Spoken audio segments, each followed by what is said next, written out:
রবিন ফারহানকে সেদিন প্রশ্ন করা হয়েছিল কোনো একটা টক শোতে যে আপনাকে যদি বিএনপি আবার ডাকে আপনি যাবেন। উনি বলছে যে না, ওই মানে পিএম এর গাড়ির পিছনে দৌড়াবো এমন রাজনীতি করার ইচ্ছা আমার নাই।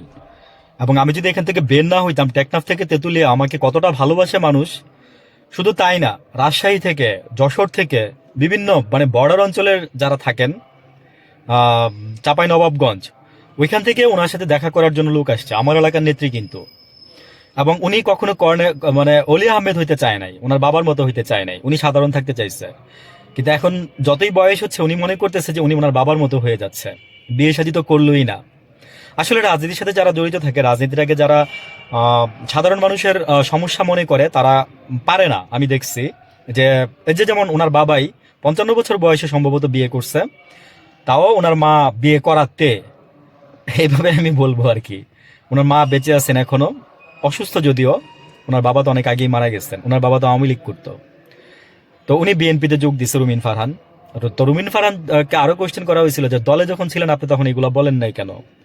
তো উনি বলছে দেখেন, আমি দলের সম্পর্কে আগেও বলছি, পরেও বলছি, খারাপটা ভালোটা পরেও বলছি। এখন ধরেন দল আমার বিপক্ষে গেছে, এখন আমার কথা তো ঠিকই আছে, কথাই দেখলাম যুক্তি আছে।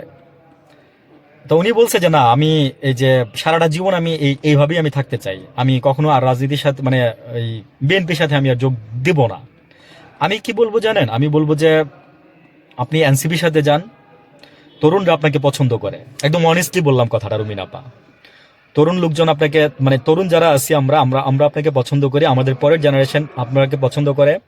হাসনাত আব্দুল্লাহ এদেরকে আপনারা পছন্দ করে, নাহিদ ভাই এদেরকে আমরা আমরা পছন্দ করি। তা আপনারা এদের সাথে যান। কারণ হচ্ছে কি যে প্রবীণের সাথে নবীনের যদি একটা সংমিশ্রণ ঘটে, আমি অনেক আগে সেজন্যই বলছিলাম যে বিএনপি যদি মানে এনসিপি যদি বিএনপির সাথে যেত, নামে নামে মিল ছিল, তাহলে তো ভালো কিছু করতো, হয়তো বা থাকতে পারতো না, ফিকশন হয়ে যেত মাঝখানে, তারপর আবার দল ভেঙে চলে আসতো। কিন্তু আমি বলবো যে রুমিনা আপা, আপনি জাস্ট যান। আপনি গিয়ে দলটাকে নেতৃত্ব দেন। আপনি এক জায়গায় বলছেন যে ওরা আমাকে চাইছে কিন্তু আমি না করে দিচ্ছি।